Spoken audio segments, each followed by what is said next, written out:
நாங்க இருக்கிற வரைக்கும் நாங்க சொல்றதா இங்க சட்டம்.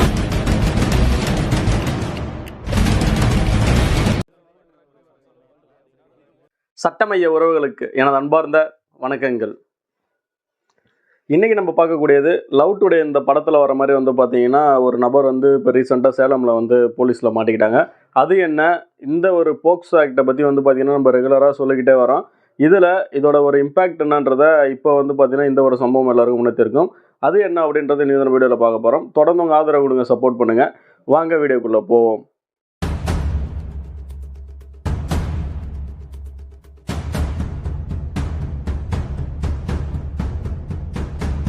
முதல் விஷயம், சேலத்தில் வந்து பார்த்தீங்கன்னா வாழப்பாடி அப்படின்ற ஒரு கிராமத்தில் ஒரு நபர், அவர் பேர் வந்து அரவிந்த். அவர் வந்து பார்த்தீங்கன்னா ப்ரைவேட் ஆம்புலன்ஸ் ஓட்டுற ஒரு நபர். இவருக்கு வந்து பார்த்தீங்கன்னா ரீசெண்டாக என்கேஜ்மெண்ட் ஆகிருக்கு. அப்போ என்கேஜ்மெண்ட் அப்போ என்ன நடந்திருக்குன்னா, அவரோட ஃபியான்சி வந்து மாதிரி ஃபோனை கொடுங்க மாற்றிக்கலான்னு சொல்லி கேட்குறாங்க.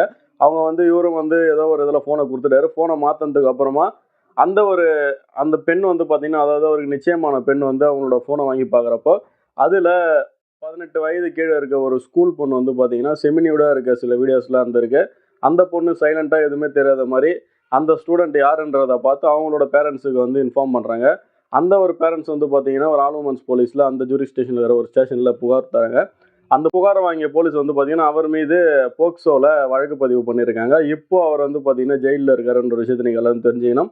இந்த போக்சோ சட்டத்தை பொறுத்த வரைக்கும் வந்து பார்த்தீங்கன்னா 18 வயது கீழே இருக்க எந்த ஒரு ஆணாக இருந்தாலும் பெண்ணாக இருந்தாலும், அதாவது அவங்க எல்லாருமே வந்து குழந்தைகளாக பார்க்கப்படுவாங்க.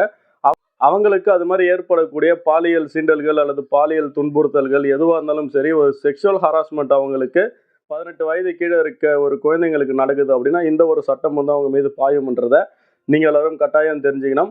18 வயதுக்கு மேலே இருக்க ஒரு பெண் வந்து 18 வயது கீழே இருக்க ஒரு குழந்தை, அதாவது ஒரு ஆண் குழந்தைய வந்து டார்ச்சர் பண்ணாலும் ஹராஸ் பண்ணாலும் அதுவும் வந்து பார்த்தீங்கன்னா இந்த ஒரு போக்சோ கீழே வரும்ன்றதை நீங்கள் எல்லாரும் தெரிஞ்சுக்கணும். அதே போல் 18 வயது மேலே இருக்க ஆணாக இருந்தாலும் சரி, அவங்க வந்து ஒரு 18 வயது கீழே இருக்க ஒரு ஆண் குழந்தைய வந்து அதாவது ஒரு பாலியல் சீண்டலுக்கு உட்பட்டாலும் அவங்க மீது வந்து பார்த்தீங்கன்னா வழக்கு பதிய முடியும்ன்றதை நீங்கள் எல்லாரும் தெரிஞ்சுக்கணும். சட்டம் வந்து பார்த்தீங்கன்னா இன்னும் ஃபியூச்சரில் அதிக அளவில் வந்து பயன்படுத்தப்படும். காரணம் என்னென்னா, இப்போ வந்து நிறைய இடங்களில் இந்த போக்சோவை பற்றி நிறைய பேர் விழிப்புணர்வு இல்லாமல் இருக்குது. அது இருந்தது அப்படின்னா இன்னும் வந்து நிறைய வழக்குகள் வந்து பதியப்படும்ன்ற ஒரு விஷயத்தை நீங்கள் எல்லாரும் தெரிஞ்சுக்கணும். அதனால் இந்த மாதிரி படம்லாம் பார்த்தோன்னா, படம் பார்த்தோமா அதோட வீட்டுக்கு வந்தோமா கை தட்டினோமான்றதோட விட்டுடணும். அதை வந்து நிஜ வாழ்க்கையில் இந்த மாதிரி விஷயங்கள் வந்து கொண்டு வரணும்னு ஆசைப்பட்டால் இந்த மாதிரியான சிக்கல்கள்லாம் ஏற்படும்ன்றதை எல்லாரும் தெரிஞ்சுக்கிட்டு மறுபடியும் இன்னொரு வீடியோவில் சந்திக்கிறேன். தொடர்ந்து ஆதரவு கொடுங்க. மறக்காமல் வீடியோவை லைக் பண்ணிவிடுங்க. நன்றி, வணக்கங்கள்.